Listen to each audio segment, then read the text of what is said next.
तो फिर मैं वहां से शुरू करूं।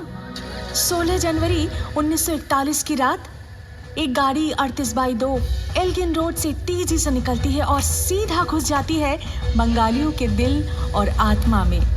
नहीं नहीं, नेताजी सुभाष चंद्र बोस तो उससे बहुत पहले से कलकत्ते की आत्मा में बस चुके थे। नहीं नहीं नहीं नहीं, इतने भयानक किस्से से इतिहास की शुरुआत होगी।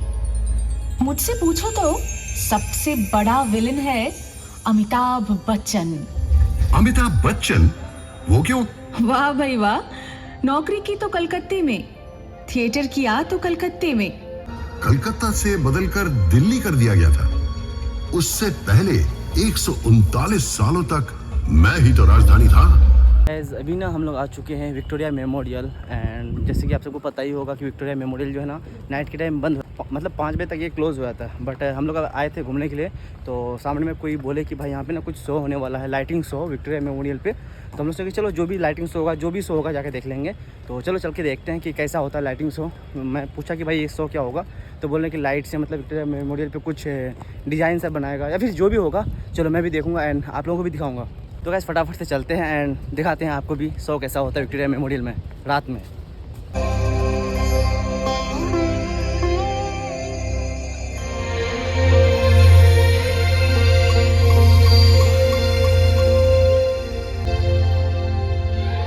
पहले खाती थी दाल चावल, अब डिमसम है इन। हाथी की होती थी शानदार सवारी, अब फ्लाईओवर की है बारी। कुछ बदलता हुआ, कुछ पहले सा है कलकत्ते का सीन। इस डोम की ऊंचाई से ये सारे नजारे देखती हूँ मैं। कितने किस्से कहानियां हूँ मैं समेटे हुए। तो शुरू करें, 1 2 3।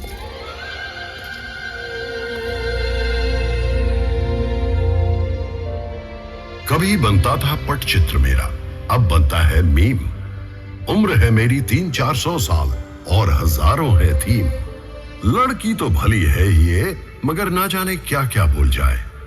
तभी खुद आ गया मैं बनाने एक बेहतरीन टीम।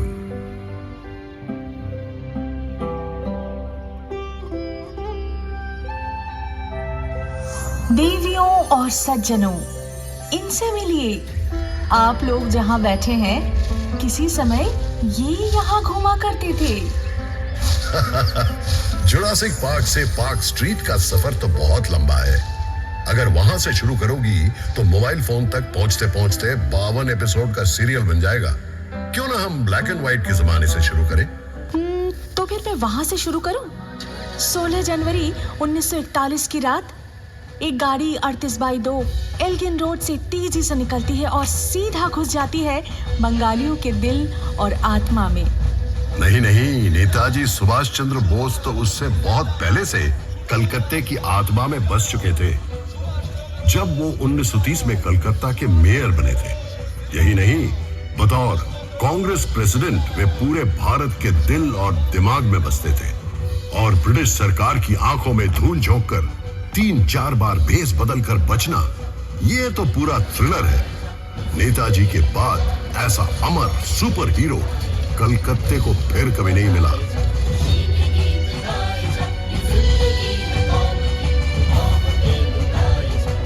अच्छा, तो चलो ये भी बता दो कि कलकत्ते का सबसे बड़ा विलेन कौन है।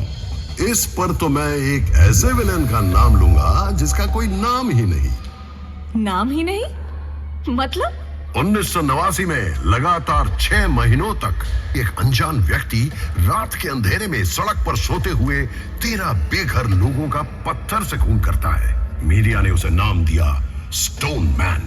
नहीं नहीं नहीं नहीं, इतने भयानक किस्से से इतिहास की शुरुआत होगी। मुझसे पूछो तो सबसे बड़ा विलेन है अमिताभ बच्चन। अमिताभ बच्चन? वो क्यों? वाह भाई वाह, नौकरी की तो कलकत्ते में, थिएटर किया तो कलकत्ते में, पर फिल्मों की बारी आई तो पहुंच गए बंबई। क्या जाता अगर बांग्ला सिनेमा में ही रोमांटिक हीरो बन जाते? इस लॉजिक से तो क्लिफ रिचर्ड का बचपन भी यही गुजरा है, कलकत्ता में। अरे मतलब हावड़ा में, एक ही बात है। वो भी यही रहते तो शायद सुमन चटर्जी की जगह खुद ही जीवनमुखी गाने लगते, है ना? और पेले, वो भी तो कलकत्ता आए थे। और लियोनेल मेसी, वो भी तो। देखो, मैं एक बात साफ कह दूं, फुटबॉल को लेकर कोई मजाक नहीं।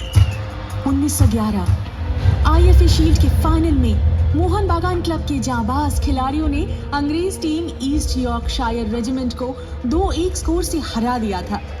जरा सोचो तो, अंग्रेजों के राज में पराधीन देश अंग्रेज टीम को ही हरा देता है, और एक ऐसा दल जिसमें सभी भारतीय हैं।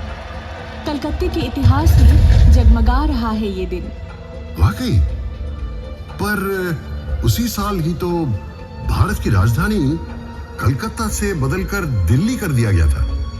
उससे पहले 139 सालों तक मैं ही तो राजधानी था, ब्रिटिश भारत का मोस्ट इंपॉर्टेंट शहर।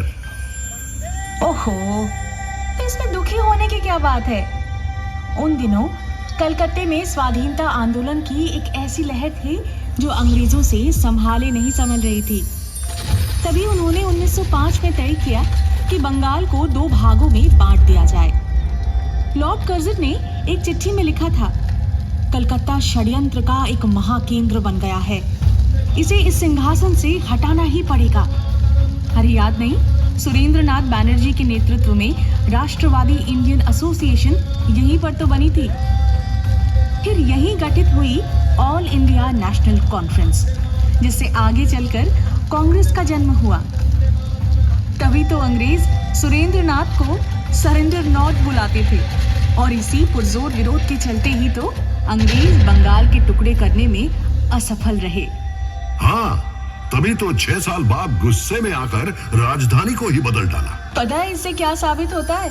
कि तुम एक बहुत ही प्रभावशाली शहर हो, अन्याय के खिलाफ आवाज उठाने वाला शहर।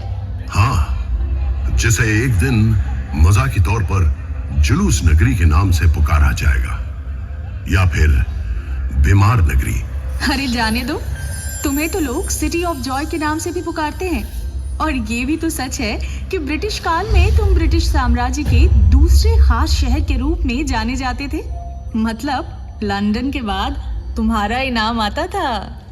अरे वो तो बस पैसों के लिए, सिर्फ कर संग्रह और झूठ बिखरे से ही अंग्रेज करोड़ों रुपए कमा लेते थे। क्या मुसीबत है? अगर कलकत्ते की निंदा करूं तो तुम चिढ़ जाते हो, और तारीफ करूं तो खुद ही निंदा करने लगते हो। मतलब बस बहस करनी है ना? बहस करना तो मेरे खून में है। जानते हो भारत में पहला सेंसरशिप कानून क्यों बनाया गया था? क्यों? 1872 में जब गिरीश घोष ने इसी शहर में नेशनल थिएटर का गठन किया था, उनका पहला नाटक था दीनबंधु मित्रा का नील दर्पण। अच्छा। 3 साल बाद ये नाटक पूरे भारत में टूर कर रहा था।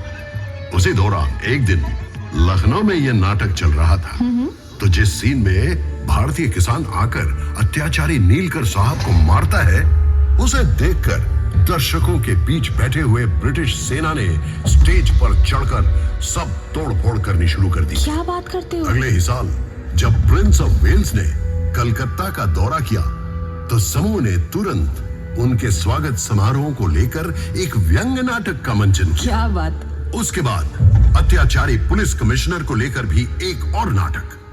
फिर क्या था, तुरंत लागू हुआ ड्रामेटिक परफॉर्मेंस एक्ट, सेंसर की तलवार। जिसमें सेंस ज्यादा हो उसके पीछे सेंसर तो पड़ेगा ही। वहीं दूसरी तरफ जेम्स हिकी को देखो। 1870 में जब उन्होंने यहाँ से भारत का पहला समाचार पत्र द बंगाल गैजेट प्रकाशित किया, तब वे लेडी हेस्टिंग्स की गतिविधियों की आलोचना भरे लेख छापने से भी नहीं चुके। ठीक उसी तरह जैसे तुम्हारे आजकल की लिटिल मैगजीन सिस्टम का दोषारोपण करती रहती है। पूरा दिन विरोध, गुस्सा, अथॉरिटी पर व्यंग, यही सब यहाँ के लोगों के पेट में उबलता रहता है। तभी तो कलकत्ता वालों का लिवर जो है ना, इतना कमजोर है। अजी, ना तो हमारे लिवर में कुछ खराबी है और ना ही हमारे कैंटिलीवर में। हावड़ा ब्रिज एक कैंटिलीवर ब्रिज है ना? ये सन 1943 से इसी तरह खड़ा है, एकदम सही सलामत। सो तो है।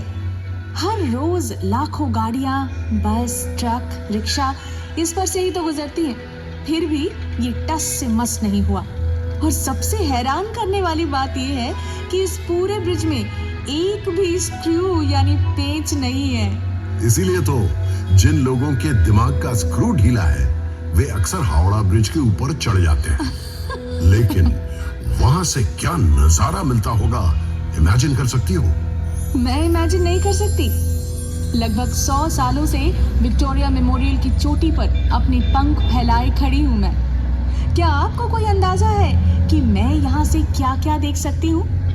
मैंने प्रेम में डूबी जोड़ियाँ, उनकी नोकझोंक, ये सब देखे हैं। निकम्मे लोगों की भीड़ भी, और अकेडमी ऑफ फाइन आर्ट्स की एक्सपेरिमेंटल पेंटिंग्स भी। एक तरफ रेस कोर्स की घुड़सवारी की दौड़ में बेशुमार पैसे लुटाना, और दूसरी तरफ क्लबों में कोट पैंट पहने कलकतिया बाबुओं का अंग्रेजीपन। व्यूज और न्यूज तुम मुझे सिखाओगे, मैं तो तुम्हारी नस नस से वाकिफ हूँ। सिर्फ वाकिफ ही नहीं, तुम पर मेरी संगत का असर भी दिखता है।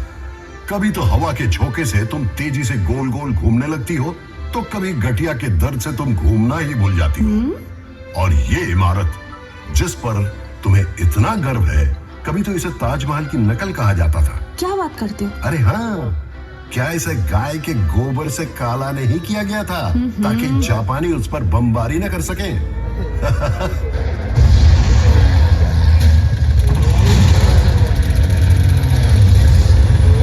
इसमें इतना हंसने की क्या बात है? तुम्हारे मुंह पर भी कुछ कम कालिक नहीं पुती है। उसी दूसरे विश्व युद्ध के दौरान जब सैकड़ों लोग तुम्हारी सड़कों पर भूखमरी से तड़प कर मर रहे थे, तब कहाँ थी तुम्हारी विरोधी प्रवृत्ति? जब कलकत्ता वासी सड़कों पर उन मरते हुए लोगों को लांघ कर ऑफिस जाते थे, मौज मस्ती करते थे, इन भूख से बिलखते लोगों की आह को दबाने के लिए अपने घरों के दरवाजे बंद कर ग्रामोफोन पर गाने सुनते थे, तब कहाँ था तुम्हारा विरोध? देखो, मानता हूं कि जितना करना चाहिए था उतना तो खैर नहीं हो पाया, लेकिन यह भी सच है कि उस दौरान शहर की गली मोहल्ले में मुफ्त रसोई भी खोली गई थी। और वो भूखमरी तो सरकार, राजनीतिज्ञों और आला अफसरों द्वारा रचाई गई थी। स्वयं विंस्टन चर्चिल भी इतने सारे लोगों की मृत्यु की जिम्मेवारी से पल्ला नहीं झाड़ सकते थे। क्या तुम जानते हो इस अकाल के बारे में उन्होंने क्या कहा था? वैसे ही कम खाने वाले बंगालियों की भूख मजबूत यूनानियों की तुलना में कम गंभीर है। इंसान इतना असंवेदनशील कैसे हो सकता है? यह भी मत भूलना, बिजोन भट्टाचार्य द्वारा रचित अद्भुत नाटक नौबान्नो इसी भूखमरी पर आधारित था, और इसका मंचन भी इसी शहर में किया गया था। ये तुमने बिल्कुल सही कहा। इसका श्रेय तो तुम्हें ही जाता है। 1942 में स्थापित इप्टा यानी इंडियन पीपल्स थिएटर एसोसिएशन वामपंथी कलाकारों का ही संगठन था, जिसने कलकत्ता को न जाने कितने अनमोल रत्न दिए।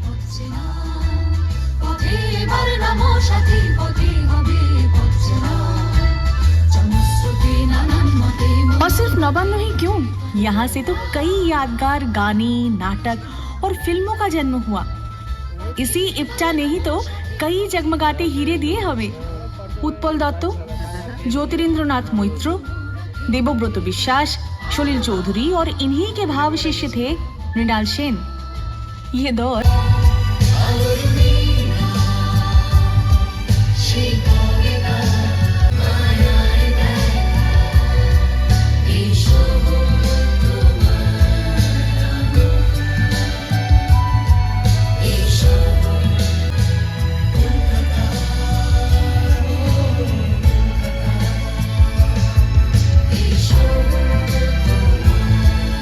क्या ही बताऊं यार, एकदम मज़ा सा आ गया है भाई। मतलब मैं क्या ही बोलूं आप लोगों को यार। लोग दिन में आते हैं फ़ोटो शूट करने के लिए, अंदर जाके घूम लेते हैं, बस चले जाते हैं। बट अभी जो हम लोग आए ना यहाँ पे ना, विक्टोरिया के बारे में मतलब पूरा कोलकाता का पूरा हिस्ट्री बताया विक्टोरिया मेमोरियल पर लाइटिंग के जरिए में। मतलब देख के मज़ा आ गया यार सच में। मतलब ये जो है ना, वीक में एक ही दिन शायद दिखाता है, वो भी शाम को लाइटिंग के थ्रू। एकदम मज़ा आ गया। तो फाइनली अभी हम लोग अब यहाँ से जा रहे हैं, फिर डे में आएंगे।